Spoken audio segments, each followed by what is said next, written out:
So this is going to be an exciting video wherein we are going to learn how you can integrate AI into your microservices project.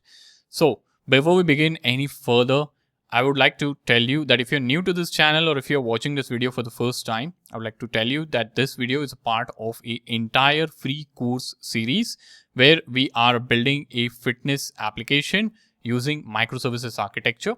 So the course is a full stack course and being published for free here on this platform.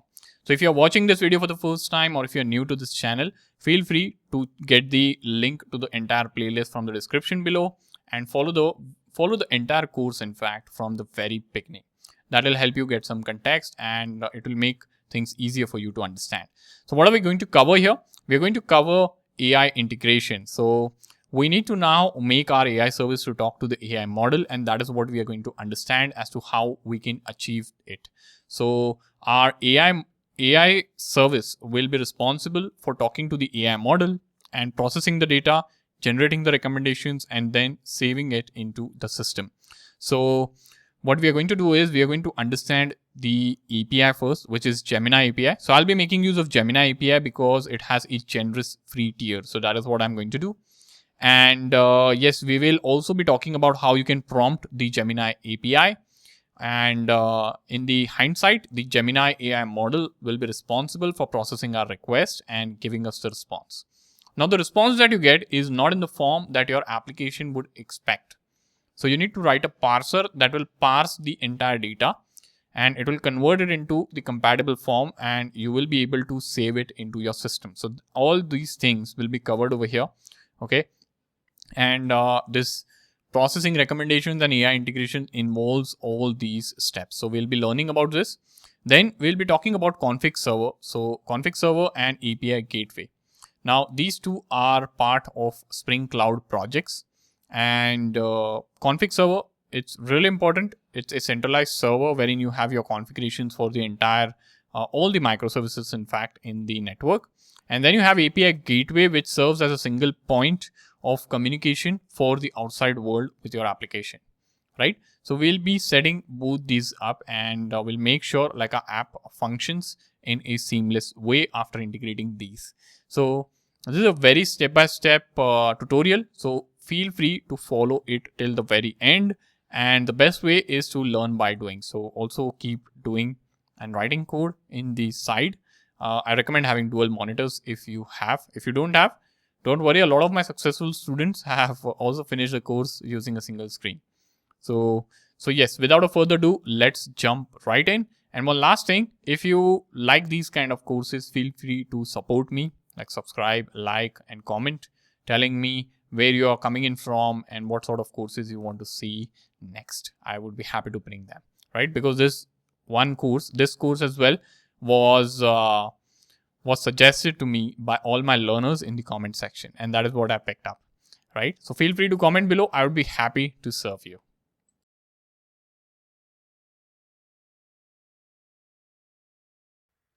So now it's time that we begin exploring the Google's Gemini API.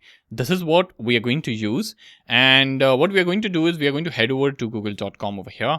And I would request you all to search for Gemini API, or you can even search for Google Gemini API. And when you search, you will find that you will get this URL over here, ai.google.dev, and you can see Gemini Developer API. So I would request you to open this particular URL and head over to this website. Now, this is a landing page that you would see or you would be welcomed with. Now, one disclaimer I would want to add over here, Google updates this website every now and then. You know, like this field of AI is evolving so fast, so they are updating the website every now and then. And now, depending on when you're watching this video, you might see a completely different UI over here. But don't worry, the core concepts of how you can make use of API still remains the same. So there will be few UI tweaks that Google might do or might not do. I don't know. All right. But if you see some UI tweaks, that's absolutely fine and nothing to worry about. You will still be able to follow this video. So if you scroll down, here you have an option to explore models in Google AI Studio. And here you have all these things that are demonstrated. So you can integrate Google AI model with an API key into apps. You can explore Google AI models and so on. You can like go through the entire website over here. Okay. And if you scroll up over here, I'll just click on explore models in Google AI Studio. But before clicking on this, I would want to talk about something. So if you go over here under models, you'll see something called as pricing. So head over to pricing over here. Now, there are different models that exist, like even with ChatGPT, Google Gemini, there are different models with different abilities that exist. So here you can see, as I'm recording this video, Gemini 1.5 Flash is available. And depending on when you're watching the video, you might see some latest model like above Gemini 1.5 Flash that are better than this model exist, right? Because this field of AI is evolving so fast that there is a new model in the market every few months, right? So depending on when you're watching this video, you might see a new model, but don't worry. The details I'm going to show you is also going to apply to any new models that come over. So if you scroll down over here, you are going to see the pricing of this model. You will see over here, it's free of charge. So Google has this good thing wherein they have a free tier, a generous free tier is what I would say. So you can see over here in this free tier, you get this input pricing free of charge, output pricing free of charge. There is a rate limit on how you use this API, and you can try it in Google AI Studio. And so this free tier, first of all, is very helpful if you are trying to like create some sort of POCs or some sort of projects to add to your resume or portfolio to get a better job. Also, this free tier is useful if you're trying to build a product that solves a particular problem and you plan to convert it into paying and if you plan to convert it into a paid subscription later on. So when you start making money from the product and if you have enough traffic, you can switch over to pay as you go model as well. Okay, and you can see over here the rate limits and all vary as compared to the free plan. So if you have a project in mind that you are that is solving a particular problem and you wish to charge your users for the same, you can start with the free tier and you can later on upgrade to the paid version as your application scales. Okay, but free tier is good for most of the use cases is what I've realized, and they have a pretty generous free tier. All right, and you don't need to spend a dime. Okay, so I'll come over here to homepage and I'll click on explore models in Google AI Studio. Now here you'll be taken to Google AI Studio. All right, you can like play around with the studio over here. You can type in some sort of information over here, like ask something to AI and you can play around. Okay, you can get a recipe list, city scavenger, recipe finder, and so on. And you can switch over the models here from here and you can experiment with the models over here. Okay, so this is a playground. You can adjust the temperature, structured output, and all these settings, right? Now, what we need to do is we need to integrate Google Gemini and we need to get API key for that. So I'll click over here. You can see over here, get API key. So if I click over here, you'll be taken to this page wherein you have an option or a button to create an API key. Now, I already have a few API keys already created. So I'm not going to create an API key, but the process is pretty simple. You can say create an API key and it will ask you to select a project and then it will give you the API key. Absolutely free of cost. All right. Now here, how would you use the API key? So here at the top, you'll see this code. Okay, it says quickly test Gemini API. And here you have a curl request. Okay, so you can make use of this request to make use of API key. And also you have this API quick start guide, which you can click on. And you'll be taken to this particular page. Okay, you can also go to this page from the website as well. So if you come over here under solutions, okay, let me go to solutions. And if you say Gemini API, you'll see here quick start, right? So it's the same page that we came in from here, right? Now here what you will see is how you can make use of Gemini, Google Gemini across different programming languages like Python, Node.js. You can select Node.js, Golang, or with any or in the REST format. Basically, you'll get the curl request over here, and this is the same curl request that you're seeing here on the dashboard. Okay, so we need to test this curl request to see what kind of input this API needs and what kind of output we can expect, because we want to integrate this into our application. So I'll copy this to clipboard. All right, I'll come over here to Postman. Now in Postman, what I would request you all is to create a workspace.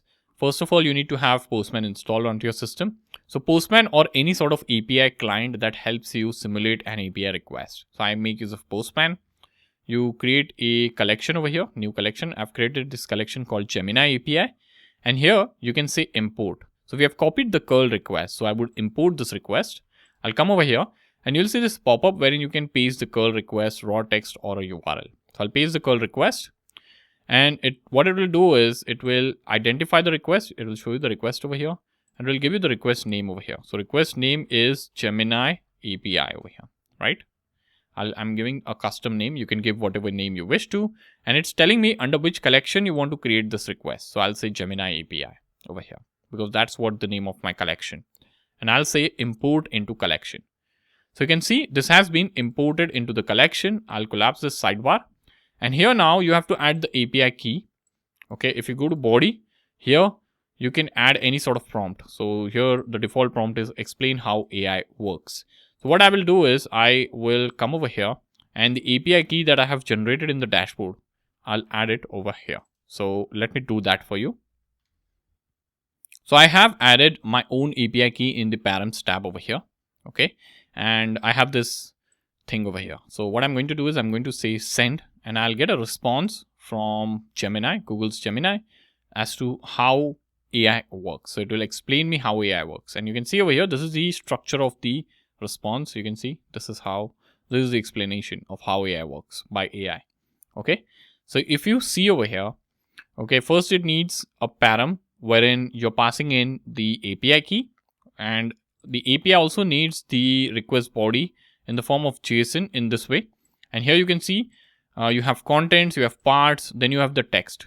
Oops. So then you have the text which has the prompt that you want to add to, or that you want to send to Google Gemini. Okay, and the response you get is in this format. Okay, so there is a format that you need to use to get the data from the API. So if you scroll up over here, you'll see there is candidates, content, parts, and text. Now this is the text that you get as the response, and you can see role is model, finish reason is stop. So it is also giving you usage metadata like prompt token count, candidate token count, and total token count, and also the model version that was used to generate this response. Now, what is token?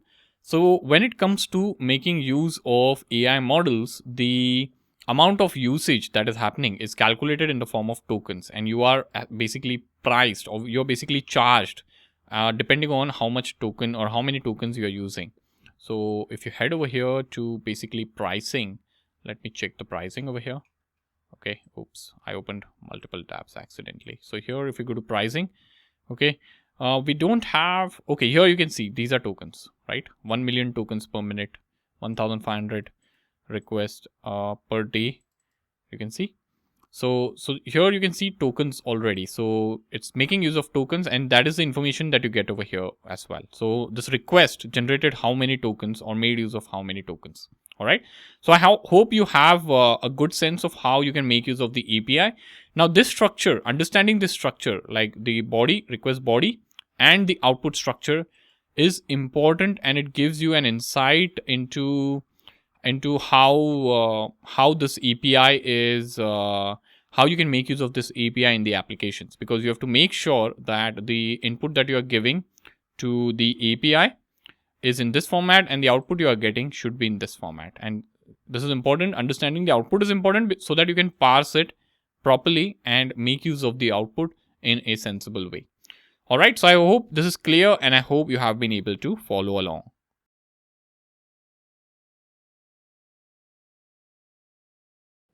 So now it's time that we configure our application to work with Gemini AI. And what I would do is I would first head over to application.yaml over here, which is the application YAML for the AI service. And here I would configure the Gemini API URL and the key. Okay, so I'm going to say Gemini, I'm going to say API, scroll down, okay, and I'm going to say URL over here. This is the URL, and I'll say key over here. Okay, now I will have both of these externalize. Okay, you can hard code it over here, or you can externalize over here. Okay, so I'll say Gemini API underscore URL, something like this, and I'll copy this. You can paste this over here. Instead of URL, you can have key. Okay, so yeah, what we will be doing is we have these two things, and what I would do is if you come over here in edit configuration for AI service over here. Okay, you can get the, one second. So let me copy this URL and go to edit configuration, and here just go to environment variables. Okay, and you have an option to enable this from here, if just in case if you are not seeing this environment variables text field over here, just enable this and just add the API URL over here, and then you can see the format over here, semicolon. So add a semicolon and then add the key as well. Okay, something like this, key is equal to, okay. So these values then will be picked up by your application. Okay, so what I will do is I'll add these two fields over here. So here, if you see, I have this. Okay, so this is what the URL is and this is what the key is. Okay, so I'll just copy this entire thing. Okay, and come over here and paste it in the place of URL. So this is the entire URL. Just remove the key part. Okay, and just add your actual key over here in the end. Now after you do that, say apply and say okay. So I'll just add my key over here. So my key is now configured. All right. Now what we can do is we need to create a service that will actually interact and it will actually send the request. Okay, so here, if you take a look at the request over here, okay, this is how the request structure is, right? So you need to have this JSON which has this key called contents, and then inside this you have parts wherein you have this text. Okay, and then you get this output. So you need to pass this output as well. Okay, this is how the output is coming in, right? So we need to first we need to have a prompt first, and then that prompt needs to be sent in this particular format. Okay, so just come over here. Okay, and here in this particular project, just go to service and just create a new Gemini service like so. Okay, Gemini service, and here what you do is you create an instance of web client first of all. Okay, so I'll need private final web client over here. Okay, and I'll say web client, something like this. Okay, so this is giving me an error, so we need to add this web flux to class path. Okay, so I'll come over here in the browser, and here just go to Spring Initializer, and we need to add web flux. So I'll say web flux over here, which is reactive web, and here you select this dependency, which is web flux, and just come over here and inside application, not inside application.yaml, but inside pom.xml, just paste this. Okay, and just reload Maven changes. Now after you do this, if you come to Gemini service, you will have access to web client, which is coming in from reactive over here. Okay, so you're getting this error which says, okay, this variable is not initialized, so add a constructor. We'll add that. Okay, and I'll say service. This is a service, right? And I'll say add a constructor parameter. Okay, and I'll say web client dot builder over here. So builder and web client builder here, and it will be this dot web client is equal to web client builder dot build. Okay, so web client builder dot build, something like this. So we are building a web client, an instance of web client over here. Okay, now what we will do is we will have a method over here. So I'll have a method. I'll say public string get answer. Okay, something like this. And here I have question, something like this. Okay, so whatever prompt you have, or you can call this as prompt over here. I'm calling it question. So whatever you have, you basically add the variable over here, and whenever you're calling this method, you need to pass in the prompt over here. Okay, now if you take a look at the structure in which it accepts the request, it has this structure. So what we will be doing is we'll be making use of map over here. So basically string and then object, string and then object. So that is how we will be constructing the entire request over here. Okay, so I'm going to say map over here, string comma object over here. Okay, and I'll call this as request body, and I'll say map of over here. And what is this map of? So inside this, I'm going to say we need contents, right? Contents. So inside this, the first thing is contents, and then contents is an array over here. So what I will do is I'll come over here, I'll say comma, and I'll say new object. So this is an object array like this, and here I'll say map of again, something like this. And inside this, we again have, parts. So something like this. And you have new object over here, something like this. And inside this, you have map of, and I'll say map of text, and you will add a question, something like this. Okay. So you can see this is the structure. So this is a structure, and you can see contents has an object array. Then we have parts which has an object array. Okay, so you see over here, contents has an object array, and then you have parts which is an object array, and then you have text which has question. Okay, so text which has question. So we have constructed this. Okay, this entire thing we have constructed, and this is how, this is the format in which you need the data to be sent, right? And now what we will do is here, after this is constructed, so here after this is constructed, I'll come over here and I'll create a response over here. Okay, so I'll say string response. Now what is the response? So I'll say web client dot post over here. So we'll make a post request. I'll say dot URI. Now what is the URI? URI is basically Gemini API. So here we have Gemini API URL plus the key, right? So I need to get the Gemini API URL and the key first of all. So I'll say private string over here, Gemini API URL, and I'll say private string Gemini API key, something like this. Okay, and I'll make use of value annotation over here, and I'll say, okay, so I'll have to say over here, this has to be $, and here I will have Gemini API URL, something like this. Okay, copy this and come over here and say instead of URL you have key over here. Okay, so this is there, and now over here what you can do is here you can say Gemini API URL plus Gemini API key over here dot header, and then over here you can say content type, and here you can say application.json, application/json. Okay, and go to the next line and say body value. Now what has to be in the body? Body should have request body, right? And then you'll say dot retrieve dot to body to mono. Okay, so where is body to mono over here? And I'll say string dot class over here, and then I'll say dot block.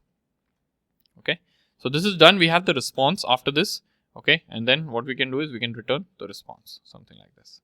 Okay, so this is absolutely done. Okay, let me see what error we are getting. Local variable response is redundant, so it is asking me to convert this to inline. You can do that, but I'll just stick to this. All right, so this is the service that will interact with Gemini. So so you have to create an instance of Gemini service, and then you have to call get answer along with the prompt.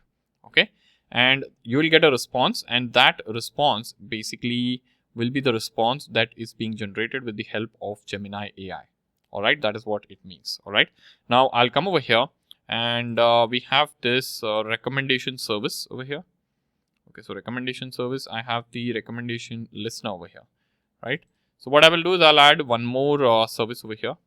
Now this service will be the activity AI service, activity AI service. Now the job of this service is to actually generate the recommendation. So it will work with Gemini service. It will generate the recommendation, and it will give it to us. Okay, so I'll mark this as service. I'll have SLF4J over here, and I'll say required args constructor, and over here I'm going to say private final and Gemini service, something like this. Okay, now here I'll add a method. I'll say public, I'll say recommendation. Do we have recommendation? Yes, we have a model called recommendation.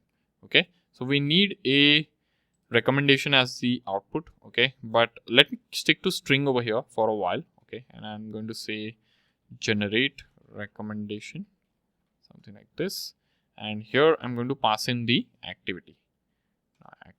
Okay, so this is what I'm passing in, and now over here I'm going to say string prompt. Okay, I'm going to create a prompt. Now for creating the prompt, I can actually create a method create prompt for activity, and I can have this activity passed in. Okay, so we have a method which will create a prompt for us, and I'll just create this method over here. Okay, so once this prompt is created, what I will do is I'll say string AI response is equal to Gemini service. I'll send this prompt to Gemini service. So I'll say get answer dot prompt, something like this. Okay, so this is something that I'm going to do. And right now I'll just do a log of AI response. So I'm going to say response from AI over here. What is the response from AI? Okay, so the response from AI is AI response over here. Okay, so this is what I'm doing, and I'll simply return AI response. That is what I'm doing here. All right. So this is done. Now we need to craft a prompt over here, right? So for crafting the prompt, so understand this, prompting AI model is a skill. Okay, you must be aware of this by now because AI is everywhere and prompting is a skill. Now what we will be doing is we'll be creating a prompt and we'll be telling the AI model to give us the data in a particular format. So we will accept the data in a particular format only. Okay, and that format will be presenting to the AI model. So I would come over here. Okay, and here I'll paste this prompt. Okay, so you can see this prompt, entire prompt over here. Okay, so yeah, what is happening over here is we are actually creating the string. We are saying analyze this fitness activity and provide detailed recommendation in the following exact JSON format. So we need it in the exact JSON format. Why are we getting this in the exact JSON format? There is one major reason, so that we can actually parse it, because we'll be getting the data in a particular format, right? And if it's a text format, it will be tough to read it. So we are requesting and we are telling the AI model that give me the response in the JSON format. I don't want it in the text format, right? So here we need it in this format, and we have defined a format. You can define your own format. It's totally your choice. So I'm saying analysis overall. So you have the overall analysis here, pace analysis here, heart rate analysis here, calories burned, calories analysis here.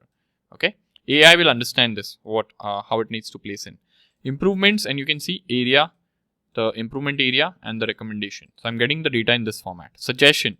Now this is a suggestion. So workout name. So what all suggestion you are giving? Description, you give the description.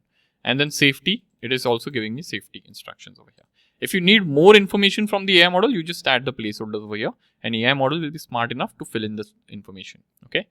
Now I have added over here, analyze this activity. So this is JSON format that ended over here with this closing curly brace. And then I'm saying analyze this activity. So this is the activity type, duration, burnt, calories burnt, and additional metrics, and provide a detailed analysis focusing on past performance, improvements, and next workout suggestions and safety guidelines. Ensure that the response follows the exact JSON format shown above. So I'm stressing on this fact that I need the response in this format only. Okay, and I have the activity details also being added over here. Now the thing is, I'm getting a red mark over here, so it's likely that I've missed something. Okay, so I'll come over here, go to activity. Okay, so we have the duration. So I have ID, user ID. I have duration, calories burnt, start time. I have additional metrics. I need type as well. Okay, so I'll say string. Okay, 1 second. So I'll say private string. I'll say type. Something like this. And with this, I think the issues should be resolved over here. Okay, something like, okay, not here, but here.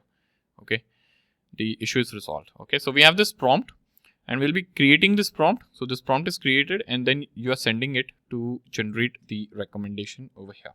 Okay, that is what you're doing. All right. And now what we'll be doing is we will come over here to activity message listener. Okay, so here you are logging that you received this activity for processing. What you will do is I'll add one more log over here. Okay, you can say generated recommendation, and here you can have the recommendation also being added. Okay, so what I will do is I'll say over here AI service. Okay, so AI service does not exist yet. So what I will do is I'll say private final and activity AI service. Okay, something like this.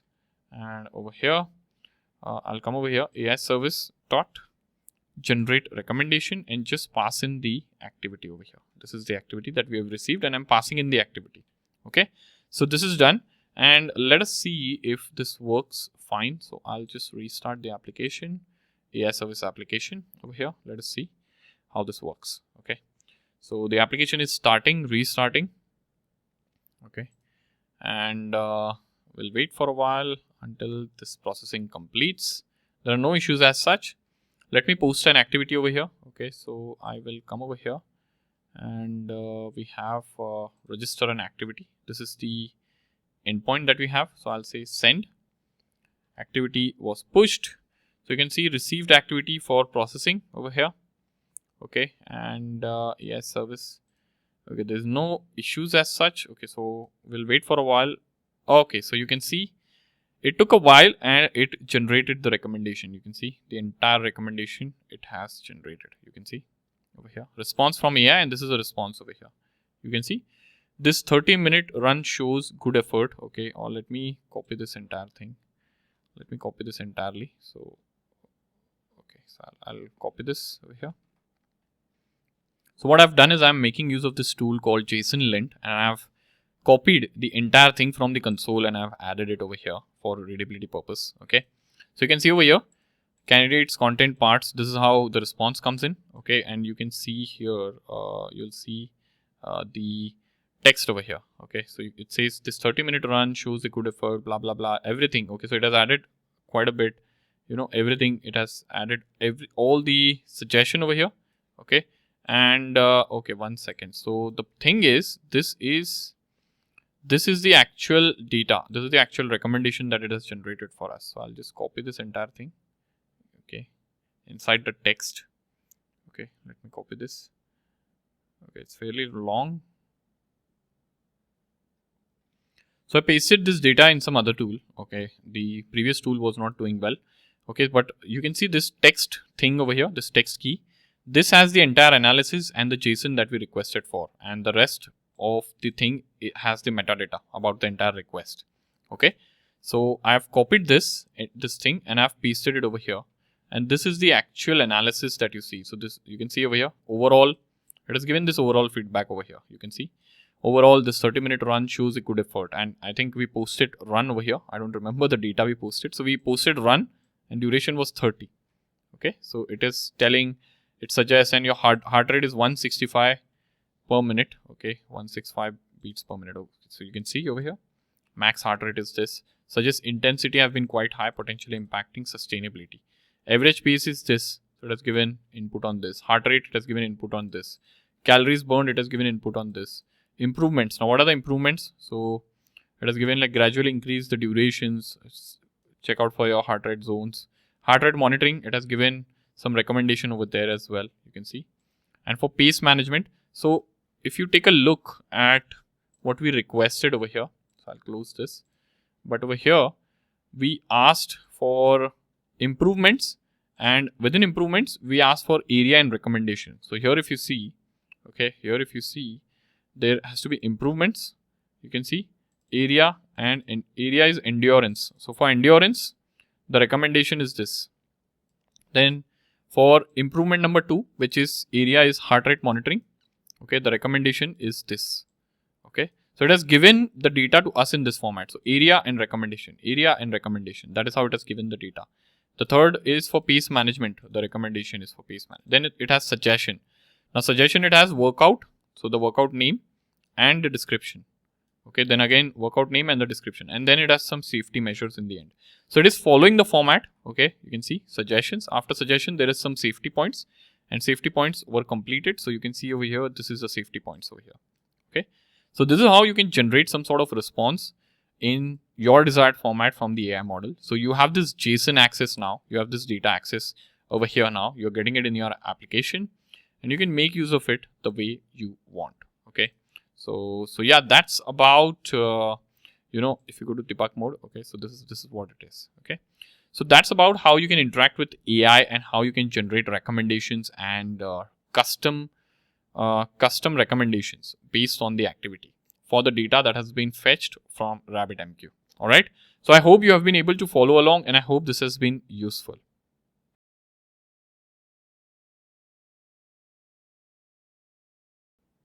So now what we need to do is we need to parse this information. We need to process this information and we need to convert it into a sensible format so that we can save it into the database. Okay, so we have this JSON now and we need to work on this a bit so that it's ready for processing.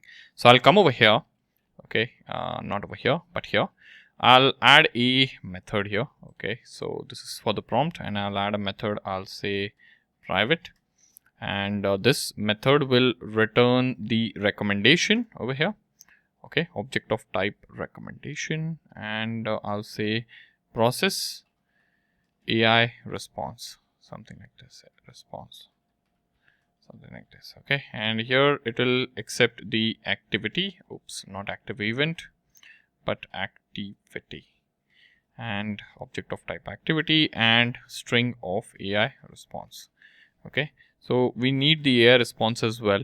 Okay, so what I will do is, so instead of returning recommendation right now, I'll just return a string, or I'll just keep it void for now. Okay, because I'll then have to create a recommendation object just to avoid errors. Okay, so we will go step by step.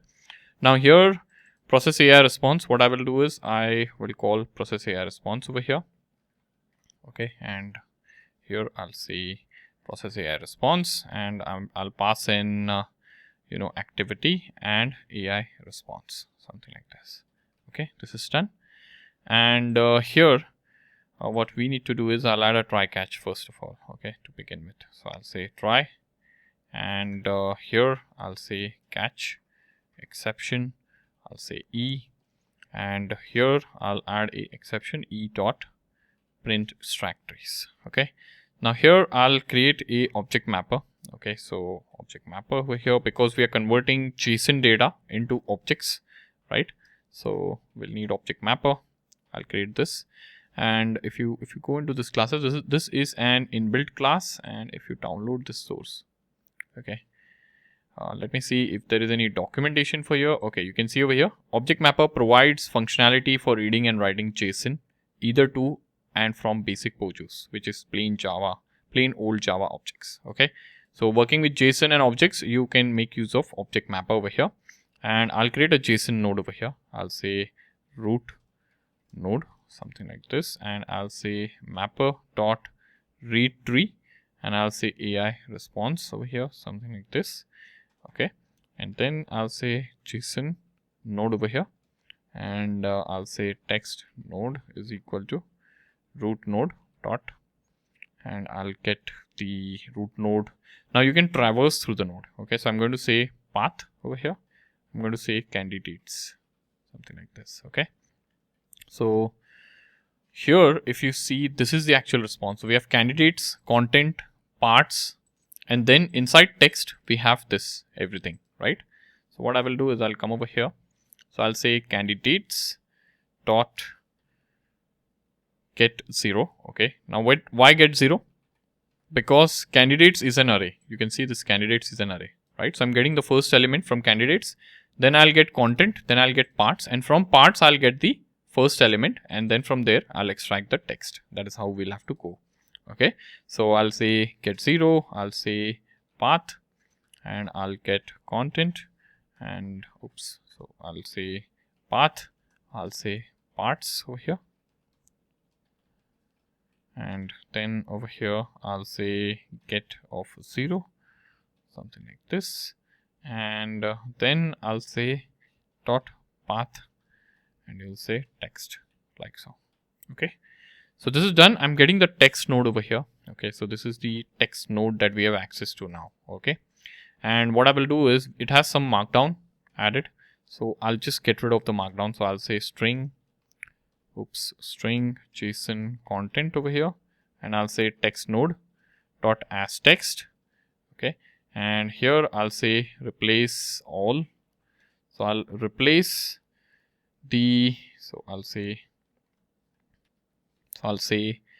3 backticks JSON and this over here. Okay, and I'll replace it with empty string. Okay, so I need to get rid of all the placeholders over here. I'll again do replace all, and I'll say /n, and I'll add 3 backticks over here. Okay, so this is done, and I'll say replace it with empty empty curly brackets, and I'll just say trim over here. Okay, so I have this JSON content, okay, that I can make use of, and I can actually log this JSON content. Okay, so what I will do is I'll say response from AI. So I'll just copy this and I'll add it over here. Okay, and I'll say parsed response from AI, and here you'll say JSON content, something like this. Okay, and let me run this and let us see how this looks like. And I'll copy this parse content from the AI, parse response from the AI. Okay, and we'll wait for the application to start, and then we'll trigger a request, and then we'll see what the output looks like. Okay, so the application is up and running. Now I'll come over here and let me trigger this request. So the request is gone, and we have received the activity, but the response from AI is still pending. We'll wait for a while. Okay, so the response from AI is printed. Let me search for this. Past response from AI. So you can see over here, this is what the response is from AI. You can see this entire analysis, improvements, okay, all of these. This is what we needed. So I'll just copy this. Okay, and if you scroll down, okay, this is the recommendation as well. Okay, so I'll come over here and I'll just duplicate, or I'll come over here and I'll paste it over here, and let me say validate JSON.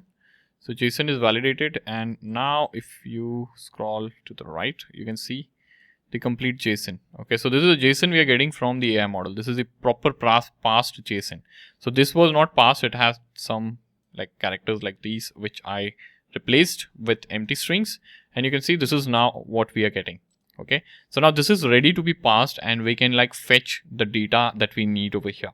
Okay, so first thing is what we need is we'll get the analysis node over here. Okay, and we'll get all the analysis.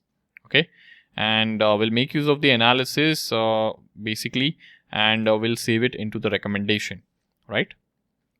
The question is, how are we going to save this data now? Okay, so what we will do is, if you come over here to the application, okay, and if you go to recommendation, so where is the model called recommendation? Here in the recommendation, you have a recommendation with, so you have this list of suggestions or improvements that the user is supposed to make, right? So what we will be doing is we will be actually adding, so whatever suggestions we have over here, okay, or so compare this. Okay, so improvements, suggestions.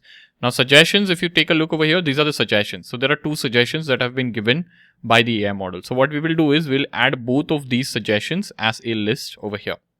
For improvements, okay, we will get these and we will add it over here as a list. Okay, so 3 improvements is what AI model has given, so we'll add that. Okay, and then you have the overall analysis that we will be saving over here. Okay, so safety and everything is over here. Now this particular section, that is analysis, can go in the recommendation over here. Okay, so we need to pick these things from JSON and we need to map it to the right field over here, and then this needs to be saved into the database. So that is what we are actually going to do over here, right? So I'll come over here now to AI service. Okay, and yes, we have this parsed JSON content. If you want, you can have this log, or I'll just get rid of this log. We don't need it. Okay, but now once we have this parsed JSON content, what I'm going to do is I'm going to come over here. I'm going to say a JSON node. Okay, so I'm going to create a JSON node over here, and I'm going to say analysis JSON. Okay, and I'm going to say mapper dot read tree, and I'm going to say JSON content. Okay, so I'm creating a JSON node from the JSON, the string JSON that I have. Now I'm going to extract the analysis and combine all the when I say extract analysis, I mean this part. So I'm going to extract this analysis and I'm going to combine all the suggestions that are given over here in this particular node over here. Okay, and I'm going to create a string which will be saved as recommendation over here. Okay, so that is how I'm parsing the data. You may choose some other way of doing things, okay, or parsing things, because this varies from requirement to requirement. So my requirement is this right now, and I'm demonstrating you this. Okay, but if you have some other requirement, you can make use of similar logic, and you can parse it based on your requirements. So I'm going to say JSON node, and I'm going to say analysis node over here. So something like this, and I'm going to say analysis JSON dot path.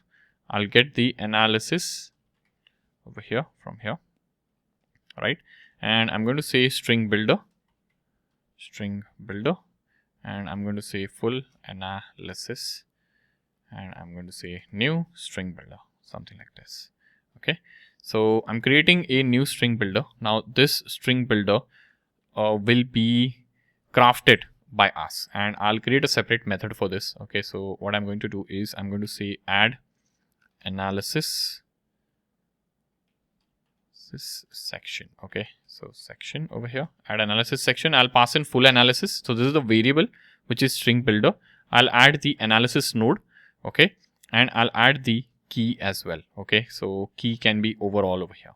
Okay, and then I'll add the prefix that I want to have. Okay, so I'll say overall, something like this. This is the prefix.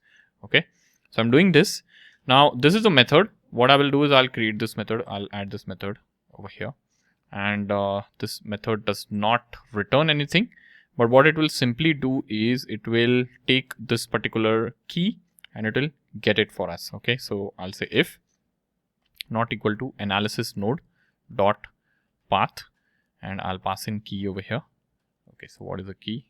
1 second. So okay, so analysis node I have, and this is key, and the string will be prefix. Okay, so the variable names are not right. Okay, because it was auto generated. So here it will be key. Okay, if key dot is missing node, so I'll check for this, and then over here I'll say builder. Okay, so I'll say builder. Okay, so here I'll say not builder, but it will be full analysis dot append, and I'll pass in prefix dot append, and I'll say analysis node dot path, and I'll say key over here. Oops, not like this, but key will be like this, and I'll say as text. Okay, this is done, and I'll say append, and I'll add 2/ends over here, something like this. Okay, so what I'm doing over here is I'm creating full analysis string builder. I'm adding the prefix. So what is the prefix? So I'm getting the overall key over here, right? So overall key is what I'm getting, and the prefix for overall key is this over here. Okay, that will be added, and I am getting the text and I'm appending it over here. That is what I'm doing. Okay, so I did this for overall. I need to do this for pace, heart rate, and calories burned, right? So I'll come over here. I'll repeat this 4 times. So I'll copy this once, and I'll repeat this 4 times over here. Okay, and I'll repeat this for, so this is overall. Okay, we need one more for pace over here. Okay, and I'll come over here and I'll call this prefix as pace, and then over here I'll say heart rate over here. Okay, and here this will be heart rate. Now this should match the key that is there in the JSON. Okay, calories burned, something like this, and here I'm going to say calories, something like this. Okay, so I'm adding this prefix, and this is taken care of. Now this is done. Okay, now analysis section. For analysis section, we have this string that we have created. Okay, so this now has the entire analysis crafted in the way we want to store in the database. Okay, with this recommendation field. Okay, this is done. Now we need improvements. Now how are we going to get the improvements? So similar logic. Okay, so what I'm going to do is I'm going to say list string of improvements. Okay, and I'll get this over here, and I'll say extract improvements.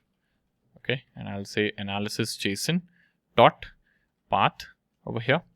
Now what is the path? Path is improvements, something like this. Okay, so what will happen is with this, I'll get this method created first. Okay, so what will happen with this is this thing will get passed. This entire thing will get passed. Okay, and what we need to do is here inside for extract improvements, I am going to traverse, or I'm going to create a list of improvements, and I'm going to return it. Okay, so let me create a list which is a string of improvements, and I'll say is equal to new array list, and then I'm going to say if improvement node. Okay, so if improvements, sorry, not improvement node, is a array. Okay, is array. Okay, so JSON node, improvements node. Okay, so I'm not getting is array over here. Okay, so the reason is there is a variable naming conflict. So I'll just rename this to improvements node over here. Okay, because this is also called improvements and this variable was also called improvements. Okay, so I'll say is array over here. If this is an array, then what do? We need to go through every item in the array. Okay, so I'm going to say improvement node, improvement node over here dot for each. So I'm going to make use of for each over here. I'm going to say improvement. Okay, now what am I going to do with each improvement? So I'm going to add this and I'm going to say string area is equal to improvement dot path, or sorry, improvement dot has. Okay, so or not has, I'll have to check for improvement first. Okay, so I'll say improvement dot path and I'll say area dot as text. Okay, something like this. Okay, and then what I will do is, so once I get the area, so this should be a semicolon. Okay, so once I get the area over here, okay, what I'm going to do is I am going to parse the recommendation as well. Okay, so I'll come over here. So I'll get the area and then I'll say string detail. So I'm calling this as detail. I'm going to say improvement dot has. Okay, has recommendation. So what is the spelling over here for recommendation? Just have that same spelling. Don't mess with the spelling. So if it has recommendation, then what do? Okay, I'll say improvement dot path and I'll get the recommendation. So 1 second. So it has to be recommendation and not improvements node. Okay, so it will be recommendation. If this does not exist, okay, as text. So do we need this actually? Do we need this ternary operator? We don't. So I'll get rid of this. Okay, I'll keep it simple. Okay, so we have this now over here and I'll add a semicolon in the end. Okay, and then what I will do is I'll say improvements.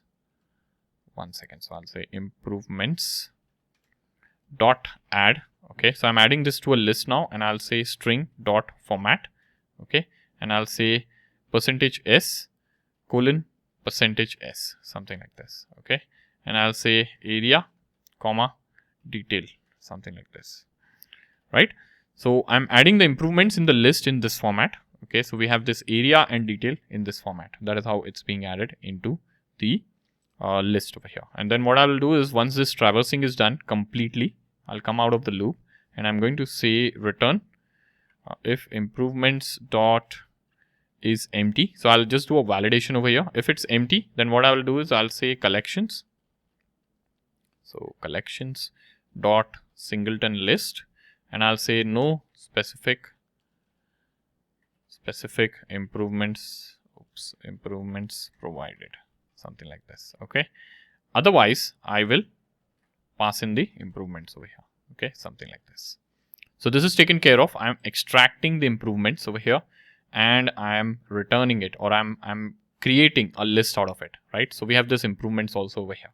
Okay, in a similar way we will need what we need. I'll copy this, I'll paste this over here. I need suggestions.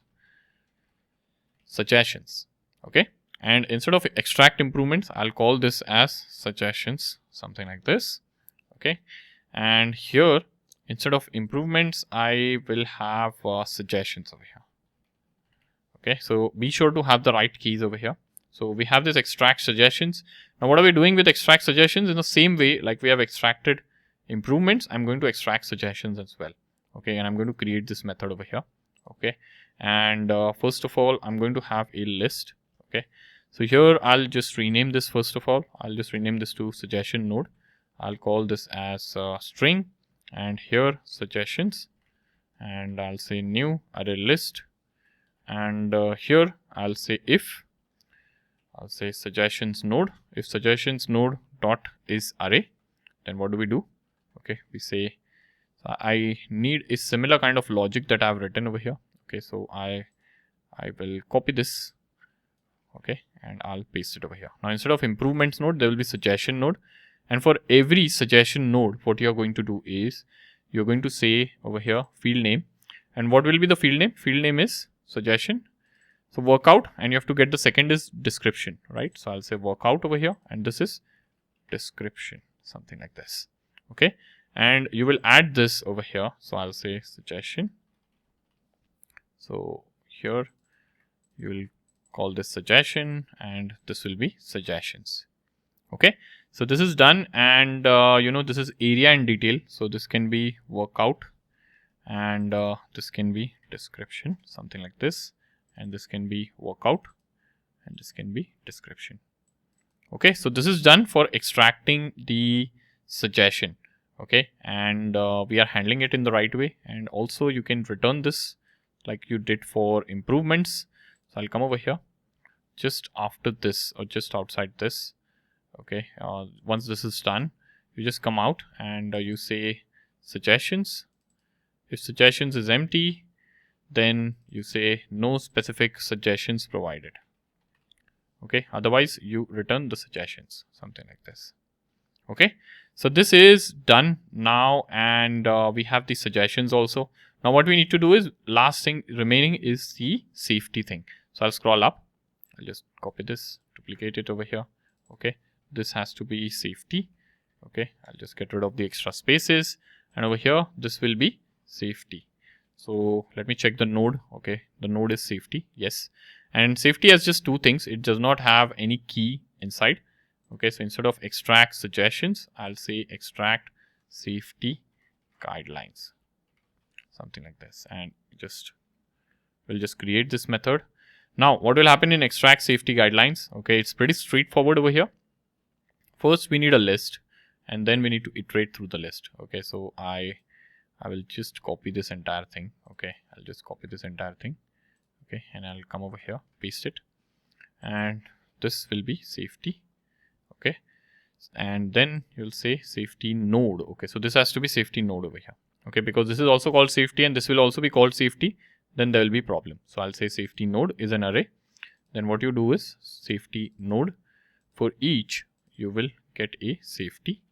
Okay. And what you do is we will add the item. So I don't need this entire thing over here. I'll just get rid of this. So for every safety, you will say safety dot add item. So one second, I'll call this as item because there is a naming conflict. I'll say add item. Okay. So, okay. It won't be add item. It will be just add, and I'll say item as text, something like this. Okay. So this is done. And what we need to do is we need to return. So I'll say safety. If safety is empty, then you can say no specific, or you can say instead of no specific provided, you can say follow general safety guidelines. So you're just saying follow general safety guidelines. That is it. Okay. Now I realize like there are some red marks because of this return statement being inside this if. So I'll just cut this. I'll just come outside this if, and I'll just return it over here. Okay. Same goes for this also. I have added this inside the if statement, and I'll add it over here. Same goes for the improvements as well. Okay. And I'll paste it over here. Okay. So this is taken care of now. I have things over here now, right? And we have processed the recommendations now. Now what I will do is I'll scroll up. Okay. I'll scroll up. We have processed the data. Now what we need to do is we need to craft a recommendation object. Okay. So I'm going to say return recommendation dot builder. Okay. And I'm going to say dot activity ID. What is the activity ID? Activity ID is equal to activity dot get ID. Okay. Let me scroll down. Okay. Here I'm going to say dot. I'm going to add a user ID, and I'm going to say activity dot user ID over here. Okay. And then over here, I'll say activity type dot activity dot get type. And then I'll say recommendation. Now what is the recommendation? Recommendation will be our full analysis dot toString, and we will trim it. Okay. Just in case if there are any spaces left here and there. Okay. Then we need to add the improvements. Now what are the improvements? So improvements, we have the list of improvements. Then we'll have the suggestions. Now what are the suggestions we have? the suggestion list that we have created. We need safety instructions, so we have safety as well. Okay, and then we will have created at. Okay, created at can be like local date time dot now. Okay, and then we will say build over here. Okay, so this is done and we are returning this object now. Now the thing is, we had void over here, so I'll just change this to recommendation and this should be taken care of.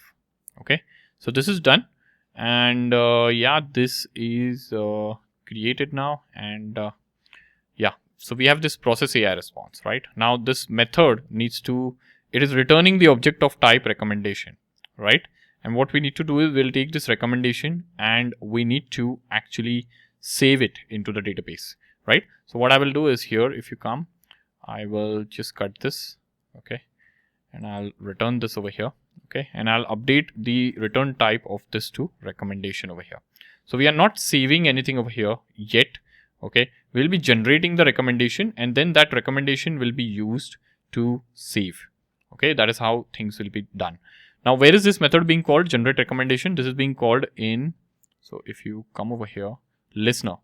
Okay, here is where the recommendation is being generated. Okay, so what I will do is I'll cut this over here for now.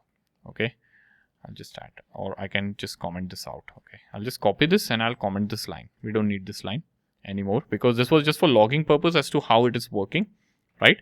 So here what I will do is I'll call this generate recommendation and I'll get the recommendation over here. Okay, recommendation, and then I will say over here recommendation. Okay, we don't have a repository, so we need to save this into the database. We'll create a repository, but hang in there. There are some issues. I can see some red marks. Okay, so double semicolon.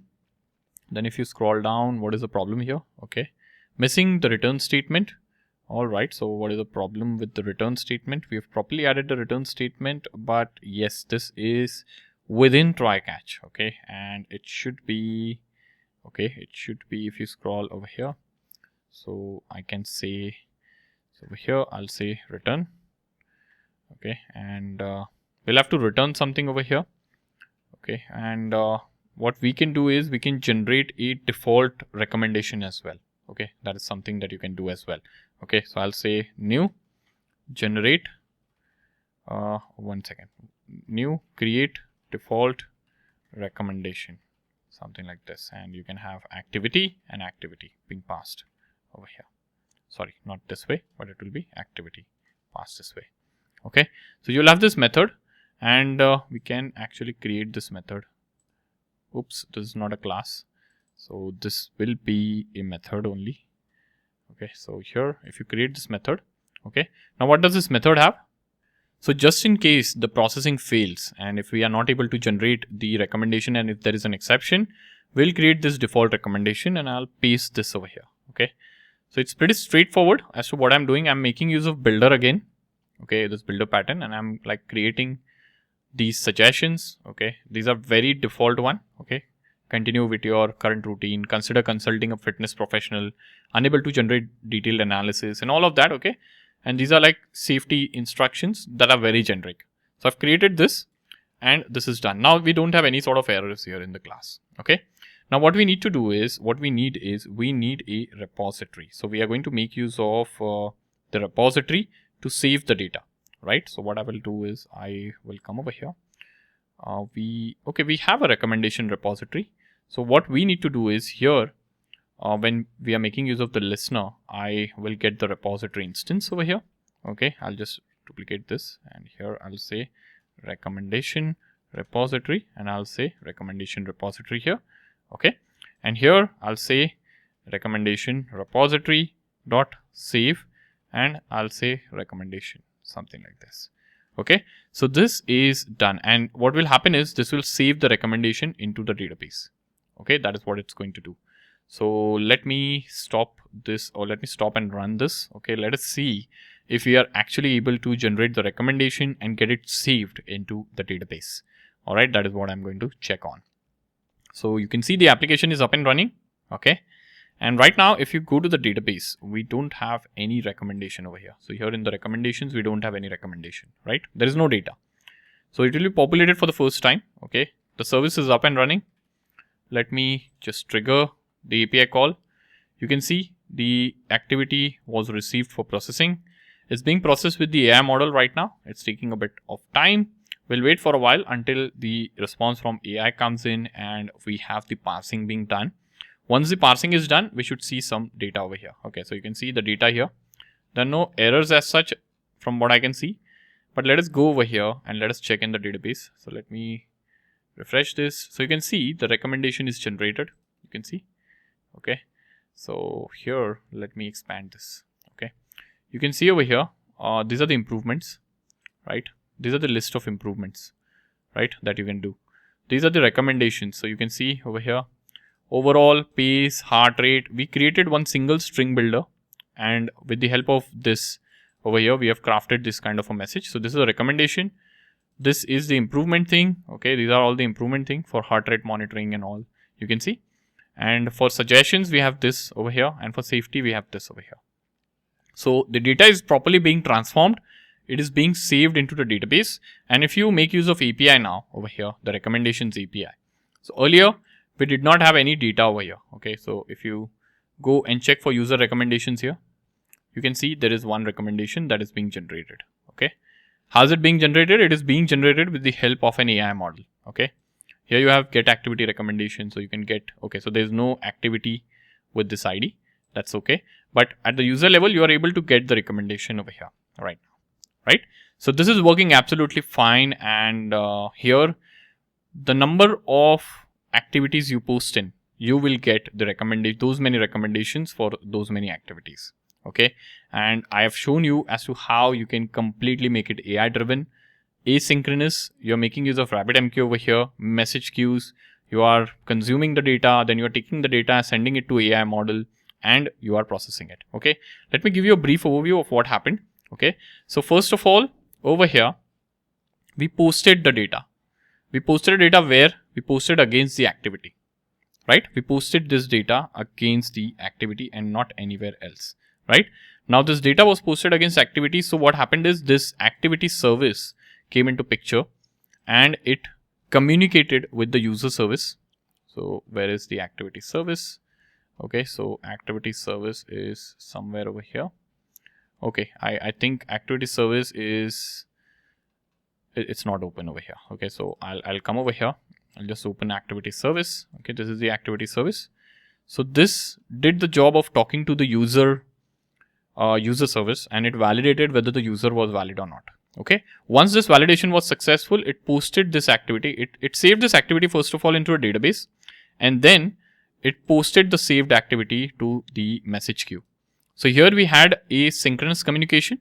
Okay. This was synchronous communication, and here this was posted in message queue for asynchronous communication. Now message queue on the other hand received this data over here. This is a message queue that we have in place. Okay. And you'll see all sorts of graph appear over here if you go to overview. Okay, let me refresh. Okay, I'm not seeing any data over here right now, but this is where the data was posted. Okay, if you click on get message, the messages have been consumed. So that is why you're not seeing any sort of graph or data over here, but the message was posted over here. Now what happened is, once the message was posted, we came over here to the AI service, and this connected with the queue, and it was listening to a queue. This is the activity queue. It is the same queue where activity service posted the data.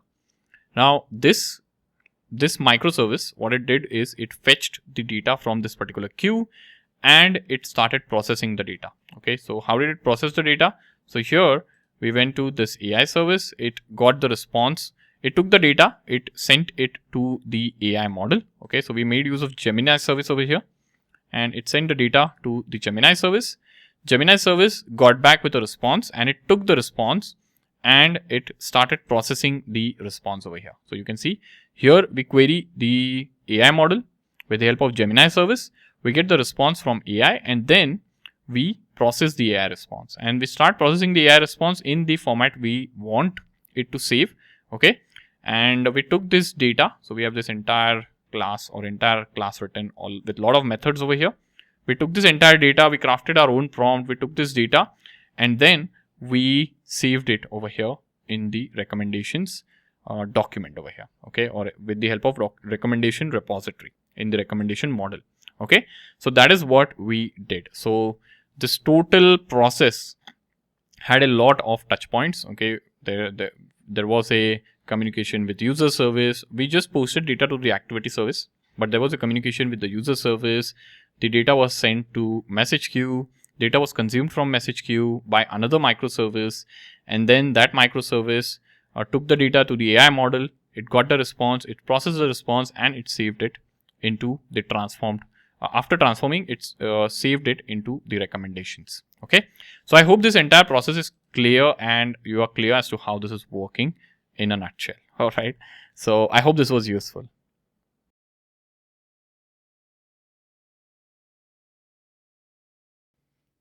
So right now, what is happening is in our microservices, we have all the configuration within the microservice itself. So here, if you see, for user service, we have this YAML file, which is having all the configuration that we need for this particular service. Same we have for all the microservices like AI service and activity service. Okay. Now, it's a best practice that we move all the configuration that we have in the individual microservices to a separate server, and we can call that server as a config server. Means instead of each microservice having its own configuration files locally, like application.properties or application.yaml, however you are maintaining it, okay, they all will retrieve their settings from a centralized repository that will be managed by the config server. Okay, and we'll be making use of Spring Cloud Config for the same. Now, this approach is beneficial because you will have centralized management of all the configuration at one single place. You will have separation of concerns. Okay, and yeah, it's just a best practice to go ahead if you are scaling your application, right? So what I will do is I will come over here to Spring Initializer, and we will need a new config server or a new application called config server. So I'll say com.fitness config server, something like this, and I'll have the latest version of everything selected, and here I'll say config. Okay, one second. So I'll say config, and you have this config server. So you have config client as well, but we don't need config client. We'll make use of config server because we are setting up a server. Now, when the clients or other microservices get the configuration from the config server, that is when they make use of config client. Okay, so we'll make use of this config server over here. Okay, and I don't think we need anything else over here. All right, so I'll just say generate, and I'll get this zip file downloaded onto my system. So here I have config server zip. Okay, I'll just unzip this over here. I'll just extract it over here, and I'll get rid of this zip file. We don't need it. So I have this config server zip. Config server project. I'll come over here and I'll see this config server, but it is not being recognized as Maven project right now. So what I will do is, as usual, I'll come over here to Maven, and I'll add this project as a Maven project by selecting the pom.file. And now it will scan the config server dependencies and it will get it for you. Okay. Now what I will do is I'll close all the tabs first of all. I'll go to config server and we'll have to make some configurations. Okay. Now there are multiple ways of storing configurations over here. Okay, one is you store in a remote Git repository for all your microservices and you get it fetched. Okay, but the process that we are going to follow, or the approach that we are going to follow, is having them locally within the resources folder. So this resource folder will have a directory called as config over here, like so. Okay, and I'll rename this to, I'll refactor this to application.yaml file. Okay. So this is done, and then over here what I'm going to do is I will open this. Okay, let me cut this, and okay, so I'll say Spring application and then name over here. So name is config server. Okay, something like this. So this is the application name. I'll get rid of this. Okay, this is the YAML config. Now what I will do is I will mention over here as to where it can get all the configurations. Okay, so first of all I'll say profiles, and I'll set the active profile to that of native over here.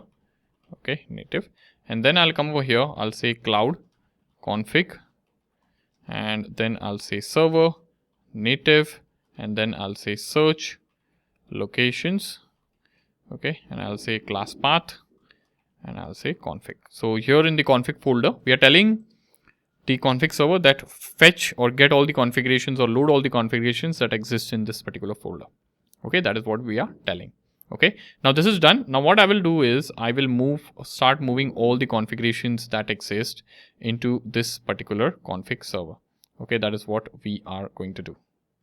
One thing that we should also define is the server port. So I'll say server port, and I'll set this to 8 4 times. Okay, so this is where my config server is residing. Okay, now what I will do is I'll start moving the configuration like I said. So I'll come over here to user service, and here I have this application.yaml of user service. So I'll paste this application.yaml over here. So I'll say user hyphen service over here. Okay, service.yaml. Okay, now if you come over here, okay, user, so if you go to application.yaml, okay, of user service, this is what you have over here. Okay, but you move this to user service.yaml, right? So here what we would be doing is we have the same configuration, but over here we can get rid of the name over here. Okay, so I'll get rid of this name property from here. We'll retain name over here. Okay, and yeah, this is the configuration for user service. This is done. Okay, I'll move the configuration for other services like AI service. So I'll come over here, and from here I'll copy this, and here I'll paste it. I'll say AI hyphen service. Okay, I'll get rid of the application name. Okay, and this is it. So now I need to get the activity service YAML. So I'll come over here, I'll get this YAML, and I'll come over here to config server, and I'll paste it over here. Okay, so I'll say activity service, something like this. Okay, so this is done. We have all the configurations now over here in the config server. Okay, and you can run the application and you can see it. Okay, so I'll just run the config server. Let us run it. It will be running on port 888, or so sorry, 4 times 8. All right. Now once this server is up and running, you can check if the configuration is being loaded correctly. And for that, you can head over to the browser, and you can type in localhost : 888 over here, and you can specify the application name /profile. Okay, so I'm going to add application name, which is activity service, and the profile is default. Okay, so activity service is the name of the service, and this is the config server URL. So we'll see the configuration being loaded. Okay, so I'm getting 404, which means it's not working. So let me come over here. Is there anything we have missed? Oh yes, so we missed one annotation. So after you make the changes in application YAML of config server and you add the dependencies, you have to come over to the application file, which is the main file, and here you have to make use of one annotation, which is enable config server. Now this will come in from this org Spring Framework Cloud Config Server package and restart this service. So let us see if after making these changes, if everything works fine. Now here on the console, you will see started config server in 2.396 seconds. Now refresh this, and you are seeing the configuration being loaded now. Okay, so this is for activity service. And if you come over here, you will see like after the service had started, the moment we accessed it in the browser, you can see it was accessed. You can see this is the path. Okay, adding property source class path. So this was the path from where the YAML file was picked, and it was shown. Okay, and you can see activity service over here.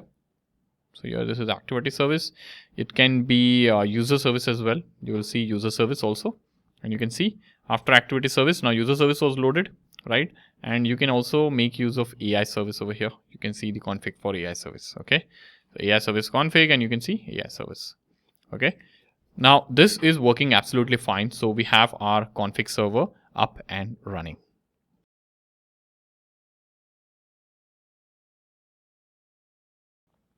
Now, once we have the config server up and running, our responsibility is to make sure that all the other microservices fetch their configuration from the config server, and they don't have anything locally in their configuration files. So we'll begin with the user service. Okay.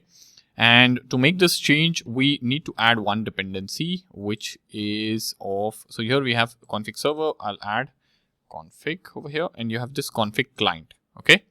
So I'll get this dependency over here, which is the starter config client. Okay. So I'll come over here and I'll close all the tabs. Okay. And I'll come over to user service pom.xml. I'll add this dependency over here.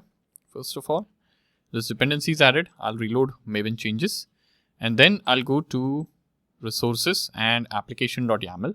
Now we have this configuration over here. So what I will do is I will actually get rid of the entire configuration over here. Okay, entire configuration. All right, we don't need anything. Everything should be fetched from there. We just need application name. I'll get rid of all of this from here. Okay, and I'm going to say config import. I'll say optional and config server, and I'll say HTTP localhost, and I'll say 8. Okay, so this is what we are doing over here. Okay, and let me, so if you come over here, okay, you have this AI service and all. Let me clear this. This is the log of config server. Okay, so what we will do is we'll restart the user service now.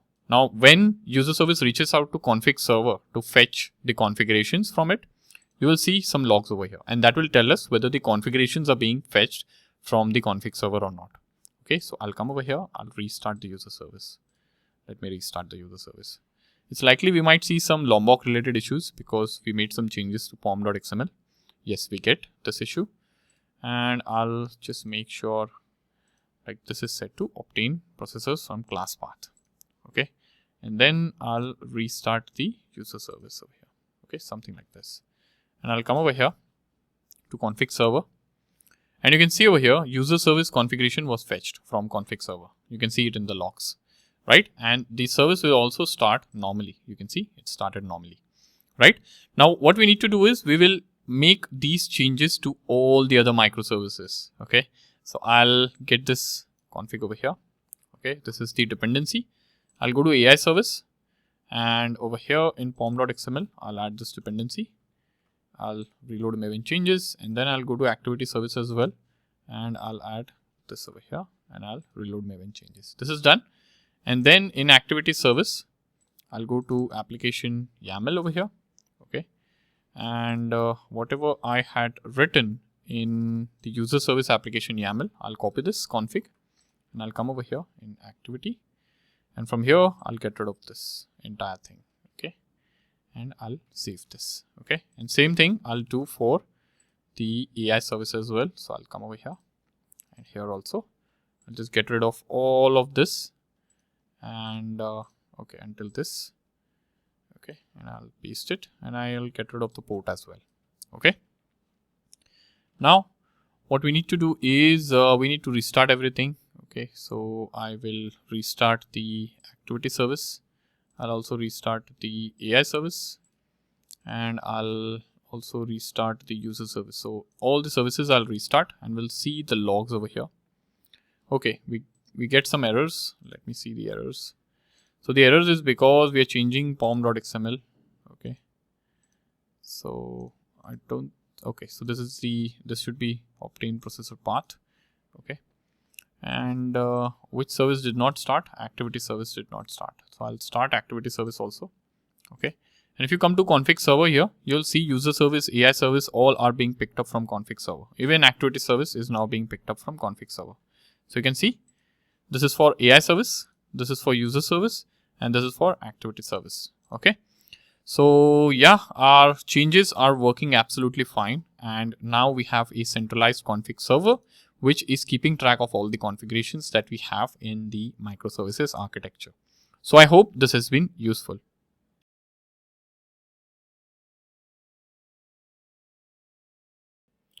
So now we have done a considerable amount of progress into our fitness microservices project. We have different microservices that are interacting with each other and delivering on a functionality. Now, the thing is here, every microservice has its own port and has its own IP address, right? So right now we are on localhost, but tomorrow if we deploy it elsewhere, they are going to have individual unique addresses. Now the thing is, for an external application that is making use of this entire fitness microservices, okay, this in a structure wherein you have like individual microservices for different things should not be visible, right? It's not a good practice to show your internal structure to everyone. For the outsiders, this entire fitness microservice should function as a single app, which means we need a single entry point for our microservice so that we can expose that entry point to the entire world. So tomorrow, if we are making use of a front-end application, we build a front-end, okay? We are not going to call individual addresses of AI service, config server, Eureka server, and all of that to function, to make sure that everything functions correctly, right? Even in Postman, or even if someone is building something and making use of this API, we are exposing these APIs. So we are going to expose a single address, and that is where the concept of API gateway comes into picture.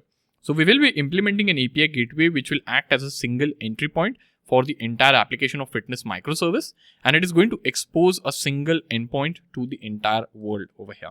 Okay. So what I'm going to do is I'm going to come over here to our Spring Initializer, and here I'm going to create a new project which will be API gateway.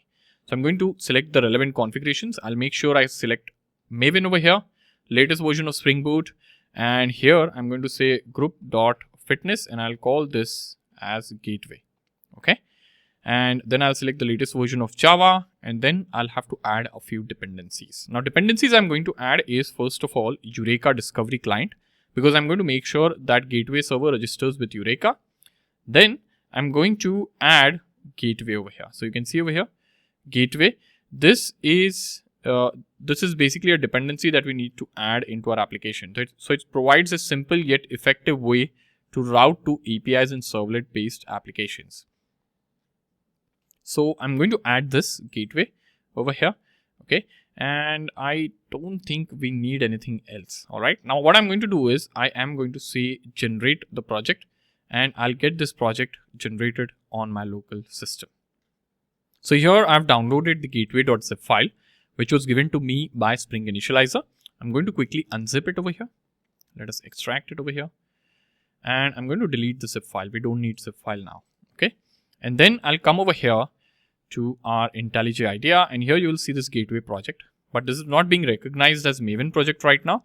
So I'll add this project as a Maven project manually. Okay, so I'll come over here, gateway, and I'll select pom.xml. And now this project is recognized as a Spring Cloud Gateway project. All right, so this is done. And now what we need to do is we need to configure this particular service as a gateway. So it's still resolving the dependencies, and this will take some time depending on your system speed and your internet speed as well. All right. Now what I'll do is I will collapse or close all of this. Okay. We'll just open the gateway over here. Right. And I'll quickly head over to application.properties, and I'll quickly rename this.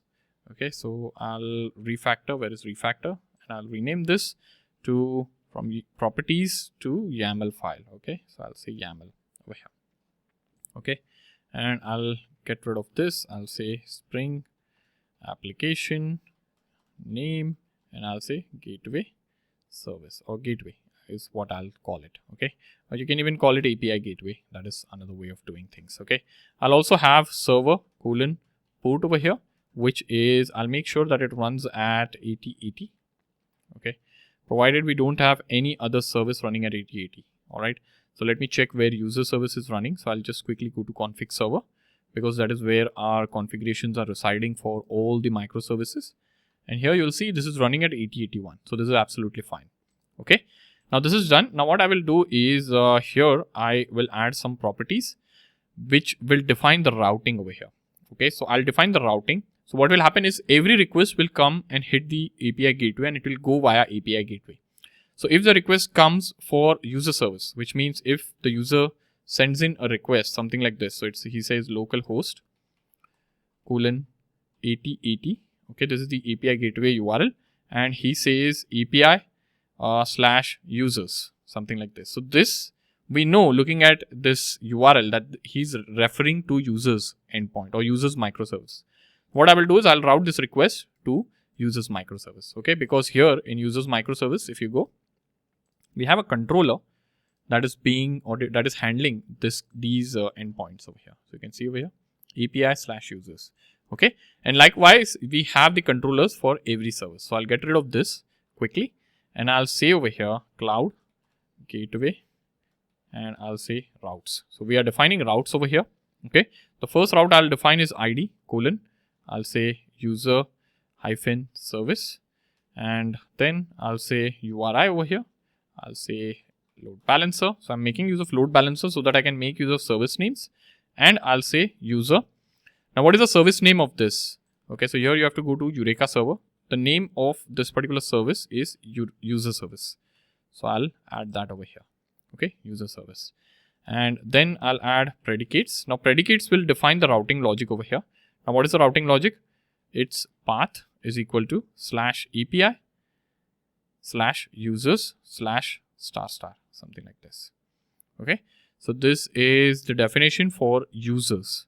Okay, and the predicates, we have path, and I don't think we need anything else. Okay, so this is taken care of, and I will also have something for Eureka server. So I'll get this registered with Eureka. So I'll head over to config server, and I'll see how we are registering other services. So here we are registering other services this way. I'll just copy this property and I'll add it over here, something like this. Okay. Now let us try testing if we send the request to localhost 8080 /API/users, is it redirected to user service? Let us test that. And for that, I'm going to come over here to, okay, sorry, not to config server, but we have to head over to the API gateway over here. So this is the API gateway, main Java, and this is the main gateway application. And then I'm going to run this. Okay. And let us take a look at the logs if we're getting any sort of issues or errors. Ideally, we should not. Yes, we don't get any sort of errors. And if you come over here, let me do a refresh. Is it registering with the Eureka server? Not right now. Why is it not registering with Eureka server? Okay, we get some sort of an error over here. It says cannot execute request. Okay, so Netflix, it is showing this error for Netflix over here. Let me check. So I realized we are getting an error because of some small issue. Okay, so here we have added this dependency of gateway MVC. Okay, this is not the idle one that we are supposed to add. Okay, so here if you come, this is coming in. This is the one. Okay, so what we need to do is I'll get rid of this dependency and I'll say gateway again. And we need to select reactive gateway. Okay, not this first one. Reactive gateway is the one we need to select. And here in Explore, you should see this dependency. So cloud starter gateway. So just copy this. Okay, it was a mistake on my end, and just replace it over here. Okay, so don't use the MVC one and just do a quick Maven reload, and then just do a restart. Okay, so once you do the server restart, okay, it'll shut down, and then if you wait for a while, okay, so let us wait. This is complete, and if you come over here and if you refresh Eureka, you are going to see API gateway being registered over here. Okay, so this is working fine, wherein we are able to see API gateway being registered as a Eureka client. Now what I will do is I will head over to Postman over here. Okay, and we are basically, so we have basically added the route for user, right? The user microservice. So I'll come over here. Okay, and let us take a look at this API, which is for validating the user. So if you run the query from 8081, you're getting the response. Okay, but let me change this to the API gateway URL over here. Okay, and I'll just trigger this request. So you can see it's working fine, even though if you are updating the port to 8080. And how is it working? It is working because you have basically added this route over here. Okay, so you have added this route here, this part. So this is doing the job. So it's checking if the path is having this. If the path is having this over here, it is redirecting this to user service, and then the request becomes user service /API/users, and then it gets executed on user service. That is how it works. Okay, so what I'm now going to do is I would want to now add the routes for all the other microservices. So right now we have added it just for user service, right? Like I said, so I'm going to update it for activity service as well as the the AI service. So I'll just minimize this over here. Okay. And for routes, okay, so I won't be copying this entire thing. I'll be just copying until ID over here, and let us come over here, paste it. Okay. And here, okay, so just come over here and say, instead of user service, say activity service, and here say activity service, and API slash, here we need to have activities. Okay, so let me take a look at the controller as well as to what we are having in the controller. So I'll go over here to activity service, and then we have a, oops, not over here, but over here somewhere. Okay, so we are having this activity controller. It's API slash activities, right? So this is what we have added over here. Okay, and then come over here and paste this over here. So user service, and you need to add AI service and add AI service. Now this name that you're adding, URI, this should match the Eureka registered name. Okay, so AI service, is it what we have registered it with? Yes, AI service. This is activity service, and this is user hyphen service. So I'm following a convention over here. If you observe the microservice name and then hyphen service in the end, that is how I'm like registering things. Okay, so I've registered these 3 routes over here. Okay, now let me like rerun this entire thing. Let me rerun the gateway over here. Okay, we'll wait for a while until it restarts. Okay, so it restarts, no issues as such. Okay, and then let us come over here. So I'll update this to 8080 and I'll do a search. It should work. So it's working with 8080 URL as well. I'll just save this. Okay, we have this register endpoint. Okay, so I'll update this to 8080. Okay, I'll save this, and let us see if registration works for 8080. It works, you can see. Okay, so it's working absolutely fine, and let me check this for all the microservices. Okay, so I'll come over here. For user we have tested, okay, with 8080. You can see this is working fine. Okay, and I'll come over here to activity. So let us test this one, get user activity, and I'll make it 8080, and let us trigger this. You can see it's working 200. Okay, right? For recommendations also I'll update. So this is for AI service. I'll update this for 8080. I'll save this and let me trigger this. Okay, so this is giving some sort of an issue over here.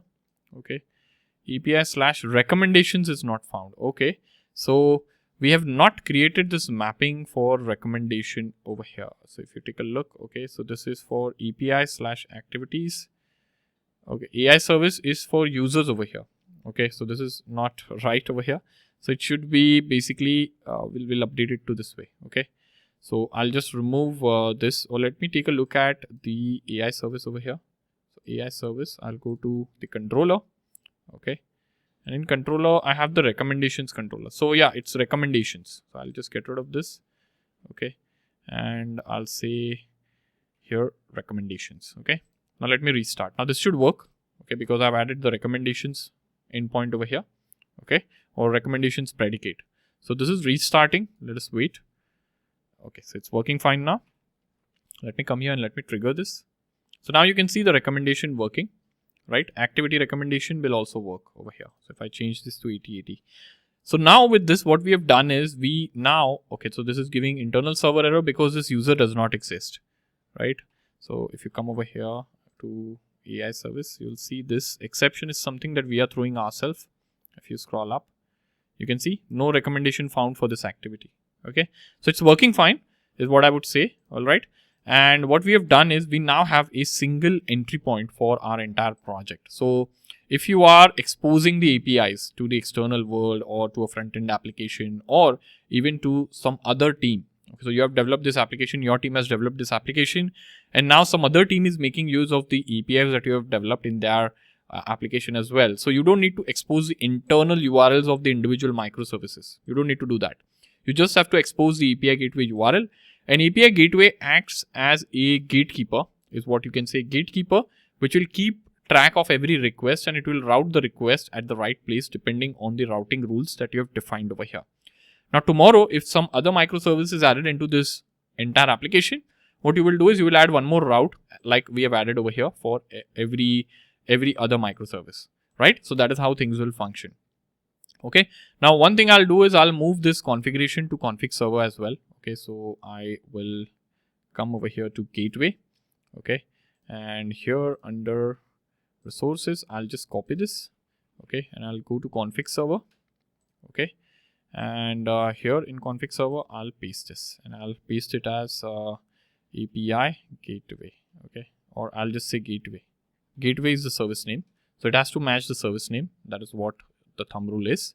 Okay, and then over here I need to add this. Okay, so one second. So where is this? Is user service.yaml.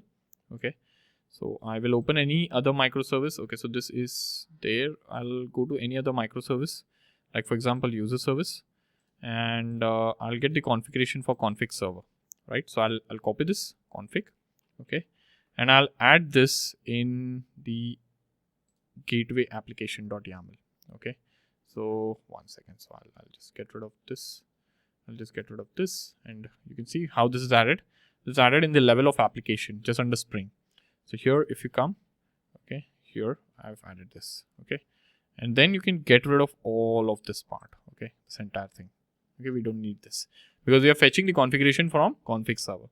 Okay, so this is done, but we also need to add the dependency of config client. So if you go to user service, we have added the dependency of config client over here somewhere. Okay, so let me take a look. Okay, this is there.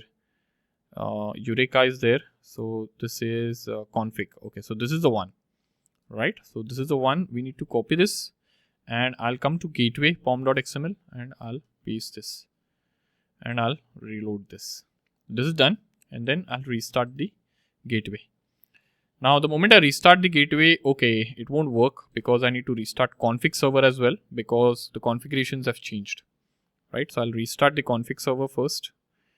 Let me see, and then I'll restart the gateway. Okay, let me restart the gateway now. Okay, so now here in the config server application logs, you should see the configuration for gateway also being picked. You should see some log over here up here. Okay, so let us wait for a while. Okay, it should have been picked up, but it did not pick up for some reason. Let me see what the issue is over here. Okay, so it's not picking up the configuration, and I believe the reason for this is the application name is API gateway over here. Okay, and the file name that we have added over here under on the config server. Okay, here the file name that we have added is gateway. So I'll rename this. Let me rename this. Okay, let me rename this to API-gateway. Okay, and let me refactor this. Okay, and let me restart the config server first because config server will first reload the configurations from this local folder. Okay, with the name API gateway. This is done, and then I'll restart the gateway application. So let us see if this is picking up now. Okay, it should ideally. Okay, and yeah, you can see like we saw this log adding property source class path API gateway, which means it's picking now. So this was a good experience wherein we just saw something not working because the name was not same to the service name. So API gateway is the name of the service. Okay, so the file name over here in the config server should be API gateway. That is how the matching happens, or that is how the configurations are picked up. Okay, how will config server know which configuration I'm supposed to share with this service? So the service comes to config server with its name that, hey, this is my name. It's like an ID card. My name is API gateway. Can you give me my configurations? And the configurations are stored how? They're stored with the name of the service. So config server just delivers it. Okay, it's working fine. And if you go over here, you should see everything working now. Absolutely fine. Validate users, everything.